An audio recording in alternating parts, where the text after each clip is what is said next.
Before you download the Track and Trace app, you should consider what I'm about to show you. This is not my opinion, it's merely facts. To control coronavirus, testing and tracing must become a new way of life. The Track and Trace system that's being marketed and sold to the public as an NHS system is contracted to and run by a number of private companies. Here are a few facts you may want to know about some of the companies involved. Faculty, an AI company involved in the development of the contact tracing app and conducting data modelling to help government officials respond to the pandemic.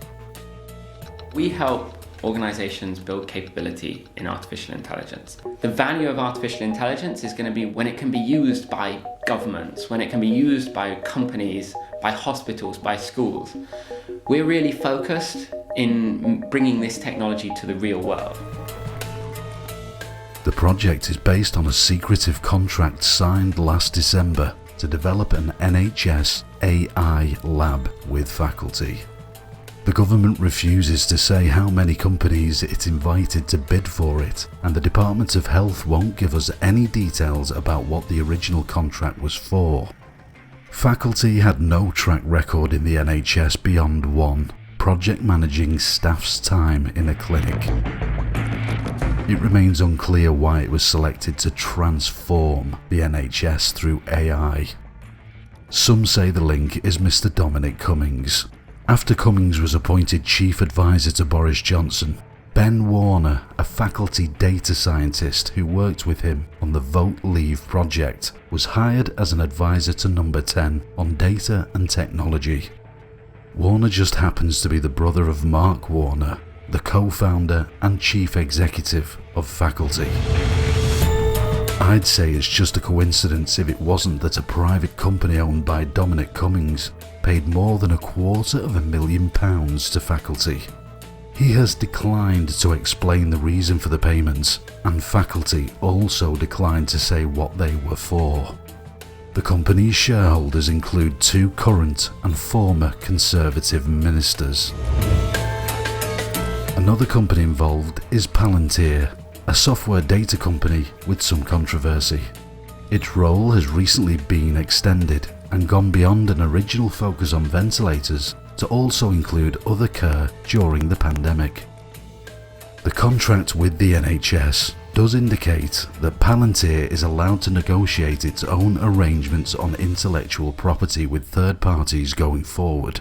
Which third parties are not specified.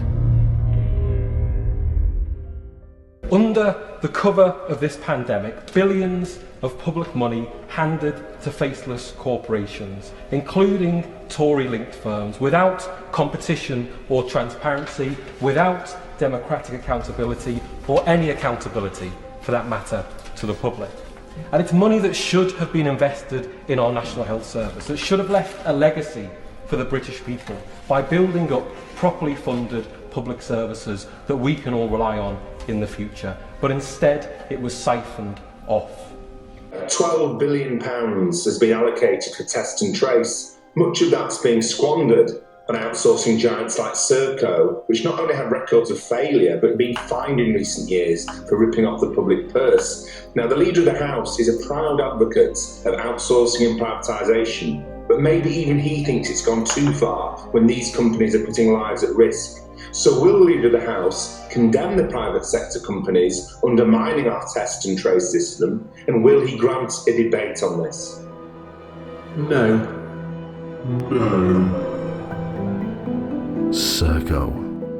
Serco was contracted to train, recruit and manage contract tracers as well as running test centres. But at this early stage, it has been forced into a humiliating apology after it shared the email addresses of 296 tracers by accident. Serco has fallen at the first hurdle and failed to even keep its own people's data secure. The choice of Serco to handle this project is adding insult to injury. The company was fined £19.2 million last summer for fraud and false accounting over the Ministry of Justice's electronic tagging service for released prisoners where one of 6 tags they charged the government for didn't exist, resulting in overcharging of £50 million. 2 of their former executives were also criminally charged over the affair. The Panama Papers leaked unearthed more dirt on Serco's track record. They referenced allegations against Serco which included breaching responsibilities of the handling of nuclear waste, manipulating results to show it met NHS targets, covering up sexual abuse of immigrants, plus horrendous reports from prisons it ran in New Zealand and Australia. Serco is everywhere. If there's a government department for it, there's probably a Serco service for it. Except Serco call them markets. But let's try and give you a sense of the scale of this thing. They are the largest air traffic controller in the world. They run half of London's traffic light system and an RAF base. Serco works in 6 sectors of public service supply: transport, health, defense, immigration, justice, and citizen services.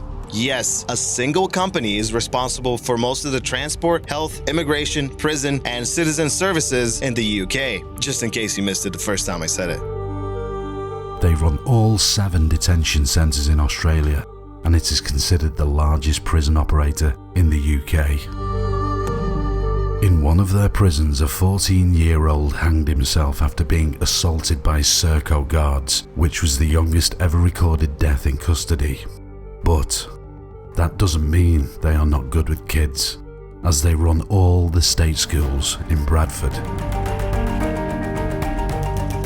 You see, they are a giant of a company, and that's why we trust them to keep us safe. Serco has run the UK's ballistic missile systems since it was initially outsourced in 1964, as well as the entire UK nuclear arsenal from creation to decommissioning. And they're involved at RAF Menwith Hill, the secretive signals intelligence gathering centre that's thought to be involved in GCHQ's Tempora Dragnet project. So it could be that they're helping the government collect data on you.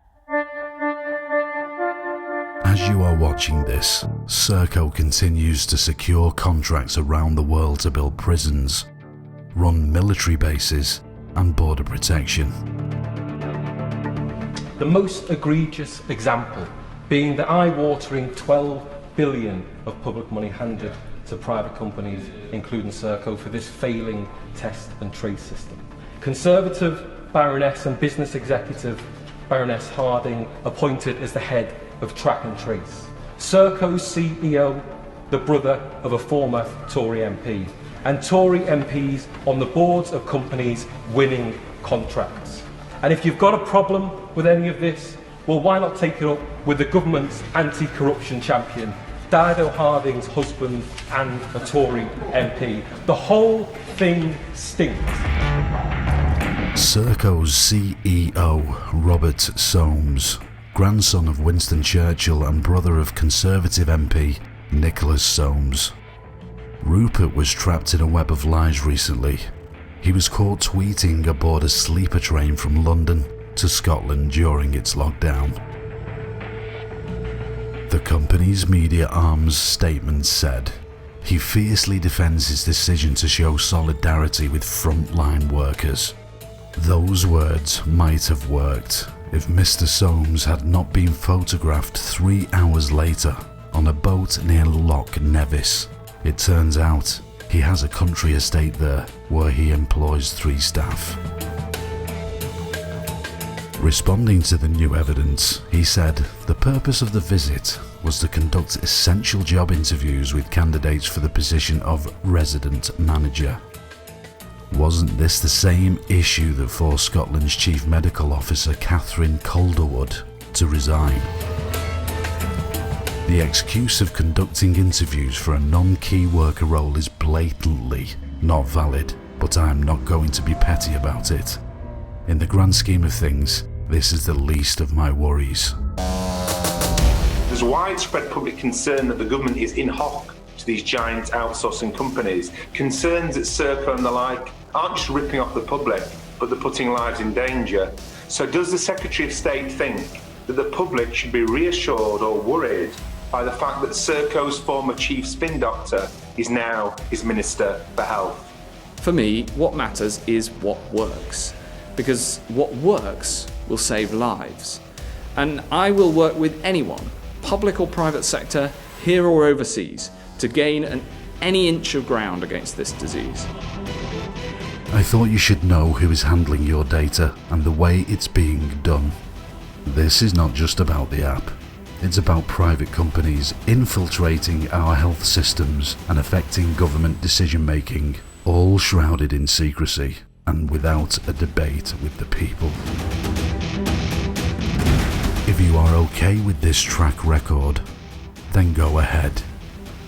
Download the app that promises to save your life.